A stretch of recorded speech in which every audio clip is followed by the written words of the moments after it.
Hey, what's going on, everybody? It's Takeoff with Trevor back at it again here with another video for you guys today. And today I wanted to talk to you guys about how to choose a flight school. So, first things first, definitely decide what type of pilot you want to be. A lot of people on here, are probably looking to fly for the airlines, but you definitely want to make sure that you're going to a school that is going to cater towards your needs.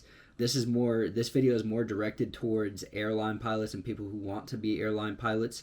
So if you do want to get there fast as possible, you want to get the earliest seniority number that they always talk about, definitely research the flight schools that have like fast track programs like ATP.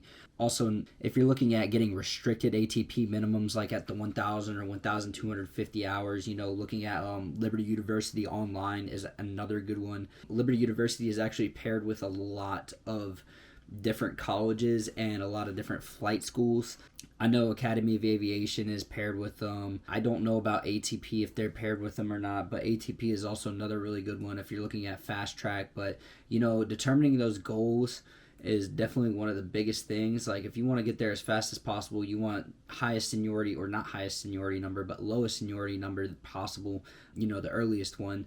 Definitely going to like a school like ATP versus a Part 141 college is definitely going to save you a lot of time, because ATP is like a 6 to 8 month course, or 9 month, but it is very intense. I've heard a lot of people getting actually booted out of the program just because they can't keep up with the fast paced schedule. You just got to be prepared for that. And choosing a flight school and knowing your goal is the number one thing, is just knowing what type of pilot you want to be. And for a lot of people who want to be airline pilots, I recommend looking at faster track programs and not a 141. But if you want to be an airline pilot and you want a college degree to back up on, definitely going to 141 route is probably for you. It, like I said, it just depends on what your goals are. And so I'm just going to get on to point number 2 here.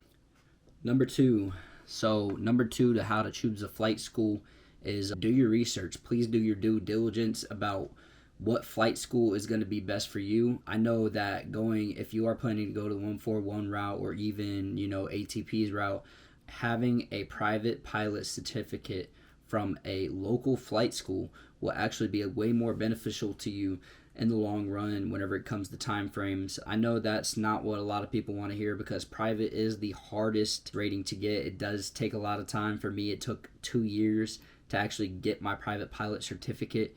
I'm hoping that instrument and commercial go by a lot faster, but that's aside from the point. I'm not talking about me, I'm talking about you guys, and I want to help you guys pick out a flight school. But please do your research on what the students are actually saying about it, and how many instructors they have, and what the instructors are saying that their time frames are looking like for students. Obviously, you want to do research on the places that have good weather, especially if you're a private pilot. If you have some marginal VFR days, or you have days that are way too windy, it might be more beneficial for you to look at, moving to a place like Arizona or California just for a few months just to get your private pilot license. Trust me, it is worth it. Every single dollar is worth it if you're going to save time. Trust me, if I could go back 2 years in the past and actually look at, becoming a pilot and having all my money that I had at the time, or tangible assets that I need to actually invest into myself and my pilot career. If I had to start over again, I would just bite the bullet and, spend probably probably another $8,000, because that $8,000 that you're going to spend on rent and food over those like 2 months that you're going to be getting your private pilot license over in like California or Arizona or Florida even, they're going to end up it's going to end up saving you a lot of money, because over the course of time, if you need any like proficiency flights, or you mess up, or you have to go back and do another requirement or anything, I'd say just the proficiency flights, if you've had just a bad time with weather, and you're at a school where they prioritize check rides, stage checks, and they move you out of the airplane for other students, you definitely want to be at a place that has good weather and it's just going to make the process a whole lot faster because that's not another factor that you have to add in there as far as like, because maintenance could be effed up on the plane one day, or a student gets in there and they have a check ride in your plane, and then all of a sudden you're booked out of that plane because it's your favorite plane. Stuff like that happens a lot. So I just say budgeting for another place to stay that has good weather is a lot more beneficial, because it would have saved me a lot of money, before I actually picked a flight school, if I just done my research about the weather locally, and it would have saved me a lot of time. It would have saved me a lot of time, guys. I'm sorry if that was confusing, and I hope you got the message out of that. But that brings me to my next point. So number 3 is going to tie in with number 2. Make sure you talk and network with the people that actually go to the flight school. If all you have is a number, you can't go over there and visit them or, talk to anybody at the flight school physically. Just make sure that you get a number. Really ask a lot of questions about how much their average time is, and see if you can actually talk to an actual student at the flight school, because a lot of the times if they have somebody that's a receptionist that's just trying to sell the program, or make the school more money, that's what they're there for, to pick up the phone and just tell you, oh yeah, everything is going to be great, you're going to get out in 5 months, which is, come on, it's realistic, but you have to have perfect weather, perfect airplane maintenance. A lot of things have to go right for you to get out in 5 months, especially with DPE scheduling. Whether you have a job or not, I'm not sure if you guys need to devote, time to a full-time job or anything like that, but really just plan for everything that could go wrong, and definitely expand your budget by another $10,000 to $20,000, because you could probably end up going over that budget if that's what you're expecting. And a lot of people do go into flight school not wanting to work while they're going to flight school, and I was one of those silly people that had that idea that I thought I wasn't going to be able to work or whatever going to flight school, because I was so busy with flight school. But over here in Charlotte, weather cancels a lot of flights, and if the weather is good that day, and guess what, people got stage checks that they need to get done, or a check ride, and you're booked in your favorite plane as soon as that day is nice and sunny, after like a couple months of it not being nice and sunny, or even a couple weeks, guess what, students are going to be in those planes flying for their stage checks, and flying for those proficiency checks, and flying for those check rides. So make sure that you really do your due diligence and see how long students are typically taking to get their private pilot at that given flight school, because that is something I really wish I would have known. And make sure that you talk to the students about who their instructor is, and what they like about them, and how fast they're getting them to their solo and their other stage checks that they need to get done. So that's my third point for how to choose a flight school. Okay, so fourth thing about choosing a flight school, and I know I'm talking a lot about 61 compared to 141, but if you are going to a 61, please make sure that you're talking to instructors about times for private pilot completion, especially if you're planning to go from a 61 and get your private pilot and then go to a fast track program from there.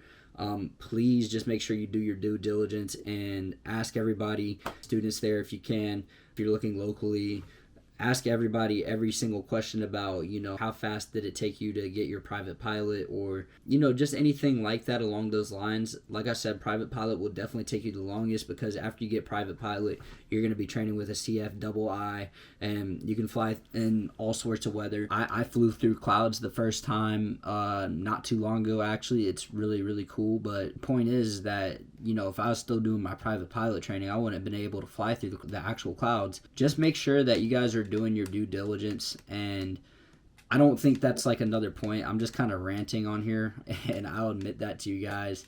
I went on this video, and I just want to be able to help everybody that I absolutely can, because it's not cool getting ripped off by flight schools. It happens a lot, and I'll make a video about typical flight school scams.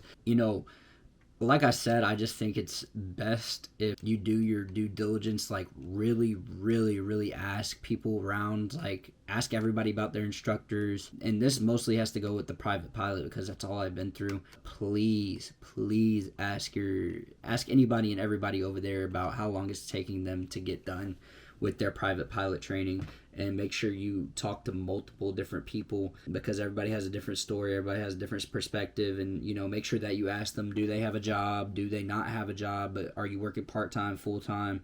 Definitely pick a flight school that has that works with your schedule. I guess that's my fourth point is, just make sure that you're picking a flight school that works with your schedule. A lot of people do have to work whenever they're going to flight school. So, going to a fast track program like ATP, where you're flying or studying 8 hours a day, 6 days a week, or 7 days a week, that'll be too intense and it'll be too time consuming. You won't have time for your job if you're looking to become a pilot. Really just do your research. Please do your research. I wish I would have dug deeper instead of just taking what the representatives of the flight school were saying. I wish I would have actually gone over there and hung out and, talked to people and talked to students at the flight school. That way I would have not wasted a lot of time and money.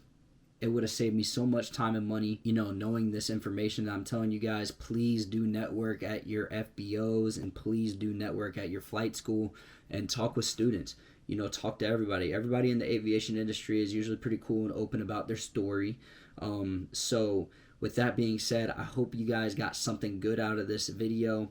If you guys need any ground school help or anything like that, please go and check out Pilot Institute. I have a link down in the description.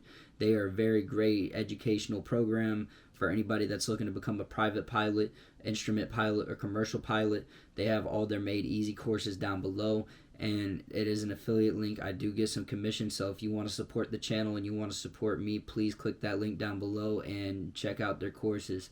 And until I see you guys in the next one, probably later this week, I'm trying to upload as much as I can, and I will get a flight vlog out there very soon of me in IFR conditions. Please like, comment, and subscribe.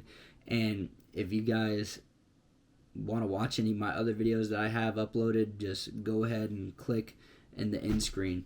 Without that being said, I hope you guys have an amazing aviation journey, and I hope you guys got something out of this video.